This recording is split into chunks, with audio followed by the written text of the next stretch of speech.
Welcome to another episode of Just Effing Ghost Stories.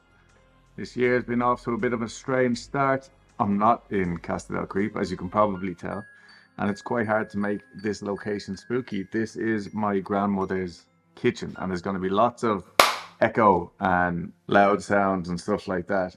But I've had to travel home in a last minute trip back to Ireland, so we weren't planning on doing just effing ghost stories for quite this long. It's supposed to be just for like kind of Christmas season. But I think we'll be doing this for another little while stuff kind of gets back to normal in the new year. Hope you all had a fantastic Christmas and New Year though. Let me know actually, did you listen to the episode I did with Kev Eustace? I was really bad with uh, posting about it on Instagram. I'll probably do it today now that I think of it. It's been out about a week now. I think I released it and then I flew over here. There's a mangy fox out the back garden. I'm not being mean. The fox actually has mange. And I'm trying to call the DSPCA, but again, because it's Christmas week or whatever, stuff isn't exactly back up and running. But I do have these delightful ghost stories here for you. Also, if you want to have your stories read out in one of these videos, send them on in. Because I'm even thinking now about going back to some of the original Weekly Creep stories just to get them into a nice, like, concise episode or two so we can have them all in the same place, because I feel like a lot of them got kind of buried in the older episodes. So with that said, send me your ghost stories and I will read them out very soon, to be honest. Like, if you sent them to me today, I'll probably record them tomorrow. Let's get on with some ghost stories. Our first story is from Curious Open Mind 22. This story is absolutely true, although there may be a rational explanation I've never thought of to explain it. Around 25 years ago, I was working in a care home for the elderly on night shifts. There was another member of staff on the premises, asleep on the very top floor, but otherwise I was alone for 10 hours. The person was only there in case someone passed away or fell or I needed urgent help. Otherwise, they were never to be disturbed. The building itself was old and a listed building in a small village and quite isolated. It had previously served as a children's home and place for soldiers to recover in World War II. It was a nice place, and the residents were treated very well. On a few occasions, always when I was cleaning one of the lounges, I'd see a jet-black tall man walk swiftly through the old main door and through a newly added wall. The first time I saw him, I was quite unsettled. After 2 or 3 times, I figured he was a recording of a past event somehow replaying. Other times, objects would move an inch or two. For example, a glass of water slid across the table by itself and almost gave me heart failure. One night, on Christmas Eve, close to midnight, a resident came wandering down the hallway. She couldn't sleep and wanted a hot chocolate. She kept saying the children were keeping her awake. She was one of the residents that sometimes got confused, so I made her a drink and settled her in the lounge. I figured she could keep me company while I ironed. Then a call bell went off. I went to answer it, and another resident said that they couldn't sleep because of the children laughing. That unsettled me a bit, so I searched the building and checked everyone, around 20 people, and everything was fine. Most were sound asleep. 5 or 10 minutes later, a third resident used the buzzer and asked me to shush the children. I was a bit rattled at that point with 3 people saying it, so I thought I'd search again and make sure no one upstairs had put their TV on too loudly. Just as I was about to go upstairs, a single marble rolled down the corridor and hit my feet. I heard the distinctive sound of children laughing, more of a giggle really. Knowing that I had elderly people to look after and protect, I ran towards the sound. No one was there, and there was no way anyone could have run off because I would have heard the fire doors open and shut. I searched the whole building and checked every door and window. Everything was fine. No TVs or radios on. Nothing. I went to the main door and hit the outside light. Not a soul in sight. I went back inside and said aloud, okay, give me a break please, I'm scared enough. And I was scared. My hands didn't stop shaking all shift. The rest of the night was fine though. I did work there for roughly a year after, and aside from a few lights turning themselves off, nothing else of note happened. I still have the marble though. I kept it. I put that story in there because I've actually heard that same story before.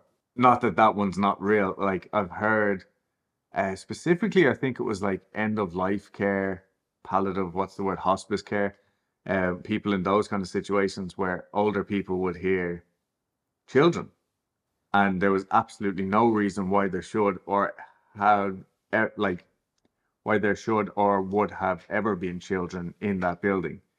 You know what I mean? So it seems to be a common thing though. So that's why I thought it was interesting. I did message that person. Obviously, I read it on like the day before Christmas Eve. But yeah, I thought that was really cool. And again, it just adds to the whole Christmas ghost story thing as well, which I always love. I think maybe like emotions around Christmas time are maybe a little bit higher or on edge or something. So maybe that adds to the whole Christmas ghost story thing, you know? I don't know. Most of you who are listening will remember that a few weeks ago, we covered a story on the Black Hope Cemetery. And we actually drove out that way because it's like less than an hour. Like it's technically, I think, still in Houston greater area or something like that. So we drove out there and looked around. But the reason why I had looked into it in the first place is because I saw a post on Reddit. And so here's an update from the original poster. Elegant ad 2603. This is actually 2 updates. And I've spoken to this person. They do still want to remain anonymous, which is fine. But they're using their Reddit account as kind of a log of all the details that are going on, because like that, when something happens, especially over longer periods of time, like you do kind of have a tendency to forget. And it's only when you're talking about like all of the events like together that you realize, oh wait, no, something is actually going on here. So this person is keeping a log of all of what's been going on in their house. So I can hear the birds singing outside as well. So if you do hear any weird noise, it's probably just my mangy little fox friend or the birds floating around, because we're in like there's lots of fields all around us and stuff. Not in the countryside, but there's just lots of fields and birds and shit. Anyway, so if you heard the Black Hope story, you'll remember that this person has, I think, 2 children, and his daughter is maybe autistic or has learning difficulties, which kind of adds an interesting layer to the story as well, as we see like the interaction between her and this paranormal activity, if that's what it is. One night, my daughter and I were playing hide and seek. Now, she somewhat understands the concept, but she still struggles on the concept of actually counting and then seeking. So what I do is I wait until she turns around away from me and I run away and hide. Sometimes she just chases me, or if I get her distracted or my wife distracts her, I'll get a good hiding spot. My daughter is non-verbal, and once she realizes I'm gone, she goes around the house humming and squeaking while looking for me. One of the times, I hid in the master closet. We have a decent-sized walk-in closet, and I usually leave the lights off and hide in there. I was in there, waiting for my daughter to find me, when I heard a rustling of clothes that are hung up only a few feet away. I turned around to see nothing and assumed that I may have just bumped something. But then I heard it again. I stand in the dark, looking in its direction, but again I see nothing. I finally start hearing my daughter's hum, and I hear what sounds like hangers sliding on the dowel. I look behind me again, and this time my alert is high. It's dark enough that I can't see anything other than what's in front of the door. At this point, my daughter finds me and I turn on the light, but I still see nothing there. A couple of days later, my curiosity leads me to download a ghost hunting app. Now, I know from what I read, a lot of them said it was just gimmicky and fake, but it seemed that one called Ghost Tube was the least gimmicky, and when you download, they claim it's legit. Is it real? I don't know. Anyway, I got 4 phrases. Stop recording. This one was said 3 times. Annoying psychic, how are you? Was said twice. Now, I'm not sure what that's supposed to be, other than maybe I'm annoying for recording them, but we are starting to notice things are getting moved. And yes, I have toddlers, and it's a given that things will gain toddler feet and walk away. However, a few nights ago, the whole family was in the living room. I was holding my son, and my daughter was playing on her slide. In the kitchen that's adjacent to the living room was a pink ball that lights up when you bounce it. This ball suddenly lit up and started rocking, and it did it for a solid 10 seconds at least. We all noticed, even the kids. It was odd to say the least. And then this morning, a shampoo bottle that I know was on a high shelf so my daughter can't reach it suddenly appeared in front of the master bathroom door. It's a little bit spooky. It's been a while since I did an update. Things here have slowed down in how frequently they're happening. However, when it does happen, it's more pronounced. The other night, I was putting my 9-month-old son to sleep. We have a memory foam mattress topper on the ground. We've found that my son loves sleeping on this thing, and he'll sleep the entire night through versus waking up every couple of hours in his crib. Anyway, I was on the ground, watching TV, giving my son a bottle. I had the bedroom door closed, and you could see the soft glow of the living room lamp under the door. I happened to hit a commercial in the program I was watching, and just then looked at the door. I could see 2 thin shadows that were shaped like peg legs standing outside the door. My first thought was that it was my wife checking in on me, but suddenly I heard her voice from what sounded like far away, talking to my daughter. The shadow was there for a good 10 seconds and then just vanished. Next was in the early morning as I was getting ready for work. It was about 6 a.m. and I was tying my shoes, about to leave. I heard my keys drag on top of the counter and fall hard to the floor. Now, the night before, I knew I had placed them in the center of the counter like I always do, and if I don't, my wife will. I could actually hear as the keys dragged and dropped. Now, like a dumbass that I am, I sat there and continued to listen, thinking I'd see something. All this managed to do was wake my son and wife and get me blamed for being clumsy, although I know what I heard. The last part of this feels a bit more threatening, as my wife and I both witnessed this. In 2 prior posts, I talked about a mass or a figure that we have seen in my daughter's room. My daughter is autistic and nonverbal, so she can't tell me if she sees anything, but sometimes I catch her staring into space. I can't tell if it's just her being a space cadet or she actually sees something. However, she doesn't act scared. She usually just carries on making her little noises. Anyway, my daughter was in her bed and my wife and I were in our room, also in bed. We had our door open, and from where we were laying, we could see directly into my daughter's room. Due to my last posts, we had bought a Wi-Fi bulb for her room, and we keep it at a barely on status just to cast enough light for a nightlight type glow. Well, that night, my wife happened to look at her door, and she suddenly grabbed my hand. I look up at her, and she's staring at my daughter's room. I look and I could see my daughter's door slowly close. I got up quickly and ran to her room and opened the door. There was nothing there, and my daughter was sound asleep. I asked my wife what she saw, and she said she saw a black floating mass zoom across the door, and after it zipped by, the door started to close. My wife was visibly shaken. As of now, I'm using this Reddit to document what I've seen in this house. It kind of helps me digest what is happening, so as more happens, I'll keep updating. So obviously I feel like I'm very invested in this man's story now. And this isn't to say that it sounds like, oh, it just sounds like every other ghost story, but from the poltergeist cases in particular that we've covered, there's a lot of kind of, we call them symptoms because I don't really know. I'm sure there's a better word, but like symptoms of a poltergeist haunting. And he seems to be encountering quite a few of these. The thing that actually stuck out to me the most, like, yeah, the door closing and the shadows going by, obviously that's creepy. But honestly, the creepiest thing for me was the shampoo bottle just being placed in front of the bathroom door.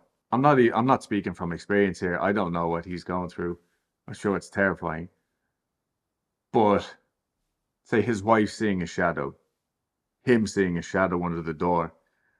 Some of these things are probably easier to brush off and just say, oh, it's just my mind playing tricks on me, or, I'm tired or they're tired, so, I'm not thinking straight or I'm seeing things, blah, blah, blah. But the moving of objects, like, you can't deny that. Like, this is a physical thing that is now where it should not be. And that it didn't, You know that you didn't put it there. You know that your wife didn't put it there. The kids can't reach there. So for me, that's one of the scarier parts of this. Um, and then hearing the keys drag along the counter and drop onto the floor like that.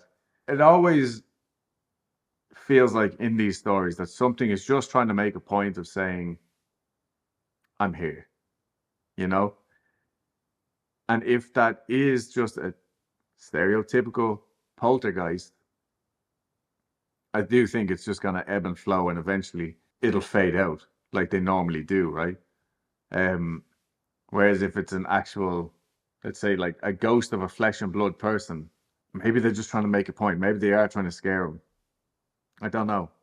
And I don't think that he's tried to stop it either. You know, in another case actually that I was reading about recently, like the family approached the priest and they were saying, and the priest said, "Hey, like this is a poltergeist. I can't do anything about it." And his superiors agreed with him and said, "Poltergeist is out of our hands. We don't have the paperwork for this kind of thing." So I do think it's interesting. Obviously, I hope that this family don't get like too scared and the kids are fine and all that. If it's just like a playful little thing, as far as I'm concerned, that's fine. Like you can stay there, but I'm interested to see where this person's story goes. And if it's anything like other poltergeist cases that we've covered, it could go on for years and never get any more intense than it is right now, or it could just simply fade out. We don't know. That's the interesting part about these things. So again, I've shared his posts before, but his Reddit username is elegantad2603.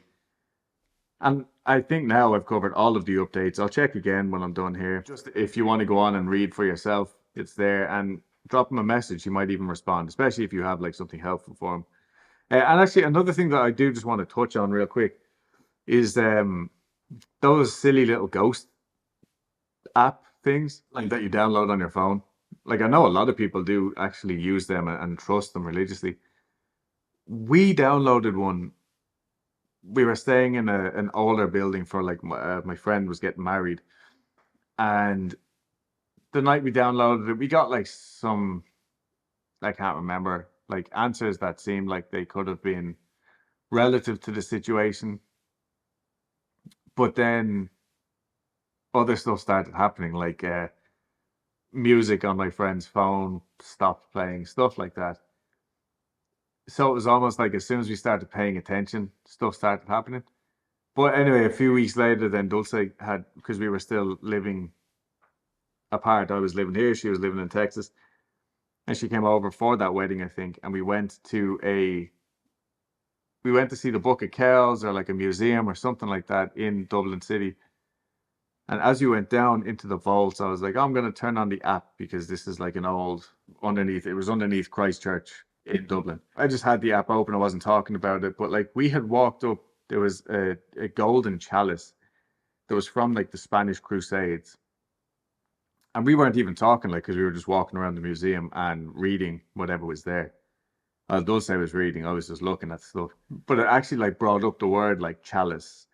And then there was a few other like really, honestly, convincing things that it brought up. So I'm not saying I trust those phone apps wholeheartedly, but I think in the right situation, something might be able to manipulate it to give you an answer. Again, I don't know. But the results that I've had just from having it on in the background as a kind of a, let's see if this, hokey thing works. It gave us some answers. So yeah. Our next story is from Reddit user glumscallion8577. This has been my one and only ghost encounter. It happened at my parents' house around 10 years ago, and I still remember the encounter extremely vividly. After the ghost experience, I told my family the next day, and they didn't believe me. They still don't believe me to this day. It all started when I got up in the middle of the night to get some water. I walked out my room, walked past the stairs to my parents' room, and had to turn left to walk up 3 steps to go into the kitchen. I turned the light on, went to the fridge, and got a bottle of water. Once I got the water, I closed the fridge, turned off the light, and walked back down the 3 steps. As soon as I got to my parents' stairs, I heard the kitchen light flick back on, illuminating the very area I just left. I froze for a quick second as I was not prepared for that, but brushed it off as I didn't really think anything of it since we've been living in this house for a few years already and nothing paranormal has ever happened. As I turned around to head back to the kitchen to turn the light off, I heard music. I froze again. The music wasn't loud. It was at what I would describe low to moderate volume. As I listened, I could hear a banjo playing in a sort of old folk music type of way. This is when I started to get a little bit scared, to be honest. This time, I stood there for about 2 minutes. It was a mix of me being a deer in the headlights and me trying to listen to see if one of my family members was playing a trick on me. The only thing I heard was the music playing. Eventually, I shook myself out of my frozen state and was about to turn left to ascend the 3 steps to the kitchen to turn the light off. However, as soon as I took a step, the music stopped and I heard footsteps running away and kids laughing. I froze for a third time. Then I thought, hurry up and see who this is. So I hurried into the kitchen and silence was all I found. Silence and an empty, brightly lit kitchen. I thought maybe it was one of my siblings because their rooms were on the other side of the kitchen. So I went to check their rooms and both of their doors were closed. I also checked the living room and found no one. Confused and creeped out, I walked back to the kitchen. I turned on the flashlight for my phone, turned off the kitchen light, and slowly walked back to my room with the safety of my flashlight. Now, as I said before, none of my family believed me. I'm quite sure it was a ghost of some sort. And also some things to clarify. The floor I was walking on that was by my parents' stairs was carpet, so my footsteps would have been muffled and hard to hear. And if it was one of my siblings, then I would have been able to hear their door opening or closing because it was nighttime and everything else was quiet. And as for the kids laughing, the youngest person in the house at that time was 12. Anyway, that's my little story that I thought would be fun to share. Since then, the only thing I have encountered over those 10-ish years is the kitchen light flicking on 2 or 3 times. Get the boat. I wouldn't be into it at all. I'm not going to lie. I genuinely think that would freak me out. I also like that we've got like the kids laughing seems to be like a kind of common theme now in the first story and this story. I also love a ghost story that is just a one and done. Like this person doesn't claim to believe in anything. They're not living in a haunted house. And yet they've had this experience and nobody else has, nobody else believes them. But they know it happened. It's extremely vivid. But what, you know? And it doesn't seem like it was just residual either. Because as he got closer to it, or as he rounded the corner, the kids ran away. And were like giggling at him, you know? As I'm sitting here, I just realized that one of my granny's, because it's all Christmas decorations are still up in the house. And Santa Claus is making dead eye contact with me. And I've never noticed this before. I'm kind of creeped out. I don't think his head moves, so I'm just going to monitor that situation. But what I do like is the sound of the old folk music. Most of the music I listen to these days has banjo in it, because that's what Spotify tells me to listen to, because I'm a mid-30s male. And our last story today comes from Reddit user Lot97. I recently stayed the night at my childhood home. It's an old house built in the 19th century. I never felt at ease in that house. It has an eerie vibe to it. When I was 17, my parents told me that they were able to afford this house, mansion really, because the previous owners desperately wanted to get rid of it. The reason being is that their son had hung himself in the attic. Lots of paranormal things have happened to me in that house, but I'll give you full details of my last encounter. It just happened last week. I stayed the night there because I had a football game that was closer to where my parents were living. I didn't feel like waking up super early, So that's why I held a sleepover in my old bedroom. I went to sleep fairly early, around 10 p.m. or so, not much later, and everything felt normal. I made sure all the doors and windows were locked. My parents were on a wellness retreat in Germany, and my brother moved out a while ago, so it was just me in the house. I went to sleep feeling comfortable and quite at ease, even though I was cautious. I texted some of my friends good night, and that was that. The comfortable feeling suddenly wore off when I was awoken at 3 a.m. I heard music playing, but it was muffled. I couldn't hear it clearly. My first instinct is that it was a car playing music with its windows closed, parked on the street. I said to myself, just give it 10 minutes and the car will move on. 10 minutes later, the music was still playing, and I was beginning to feel annoyed and, well, quite frankly, pissed off. I had to wake up early in the morning, and this was ruining my sleep. I walked to my bedroom window to see where the music was coming from, ready to throw a fit. I opened my blinds, opened the window to look outside, and my stomach dropped. There was no car, nor was there anyone else outside. I realized then that the music was coming from upstairs, the attic. Now, my parents renovated the attic 5 years ago and made it into their bedroom. I knew that they had a radio on my mother's bedside table. She never used it though. Most of the time it wasn't even plugged in because she only had one socket and she used it to plug in her phone charger. It was not a new radio either, maybe early 2000s, I guess. My mom held on to it because it was the radio of her departed father and she could not get rid of it. I was freaking out.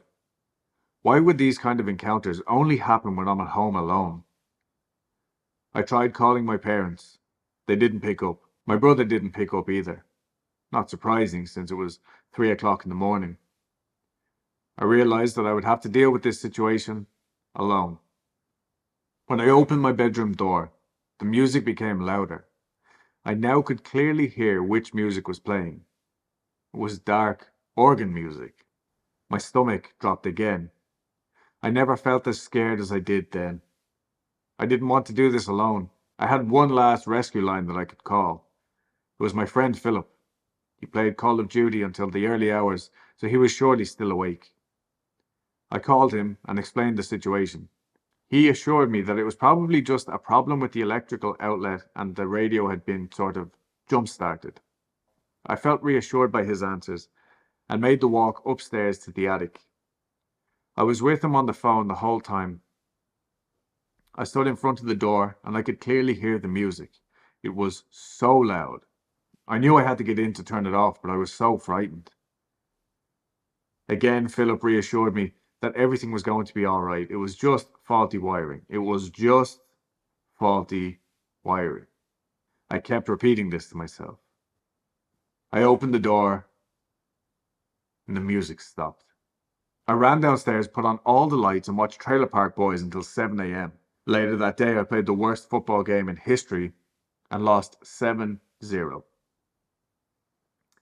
Well, I'm not gonna lie, that story, like, I'll put these stories together, like, sporadically, and, like, as I'm scrolling through Reddit, I'll be, oh, yeah, that's pretty good, and I'll just put that in for this file or whatever. I'm staying here at Casa del Granny, all on my lonesome tonight, for the first time ever, actually, because she is going away, not on a wellness retreat to Germany, but she'll be away for a couple of nights, and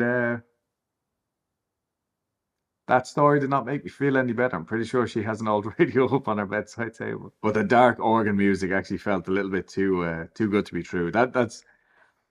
I do listen to organ music when I'm like researching and stuff like that. Sometimes I just put it on in the background, and it's pretty atmospheric. But thankfully, this guy had Philip. But yeah, that story actually gave me the willies. I'm not gonna lie. I'm regretting recording this now, because now I have to edit it and re-listen, and yeah, we'll find out. Anyway, I hope you enjoyed that little collection of ghost stories. These episodes for me, honestly, like, as much as I love getting like sucked into a real story or a series, which I actually have, we have one coming up, but I'm gonna wait until I get back to Texas so as we can record together. I love these like little stories though. They're great. This is the kind of stuff that I actually listen to during the day. And I've had decent feedback as well from you all. So like I said, the plan for January was to actually just do more stuff in general, but obviously I didn't know I was going to be coming home. So that kind of threw all of our plans for a loop. Yeah, so obviously we didn't plan on like this, me coming back home for a couple of weeks. But hopefully everything will be back to normal next week, the week after. But I am going to try and get a couple of more of these done while I'm over here, because why not? Check this boy out, huh? Hey, buddy. Yeah, make sure you follow us on all the socials. Weekly Creep on Instagram, YouTube if you want to watch the videos. Spotify also has the videos if you want to just like check along with it. And yeah, sorry for the audio quality here. I do have my other microphone. I just don't have the right cable for it, apparently. Can you imagine traveling halfway across the world and forgetting one little cable? But yeah, I am going to try and get more stuff done while I'm here. If you want to support us at this time, which was always greatly appreciated, especially now because I'm not in work right now, you can hop over to Patreon, sign up for like, I can't even remember, $2 and $5 a month, something like that. You can also like buy us a coffee, do stuff like that. If you do order from our Amazon wish list right now, it's going to go to our house in Texas. So it'll be a couple of weeks before I get around to actually getting it. But we will get them. Dulce will pick it up, and eventually we will get to cover the cases in the books that you have sent us. And yeah, I'm rambling now because I don't have Dulce here with me. Hope you enjoyed this episode. I've got another couple coming down the line now. I might try a few different angles at my granny's house while we're here. Why not? And yeah, thank you very much. Okay, bye everybody. Have a wonderful time. Bye. Have a beautiful time.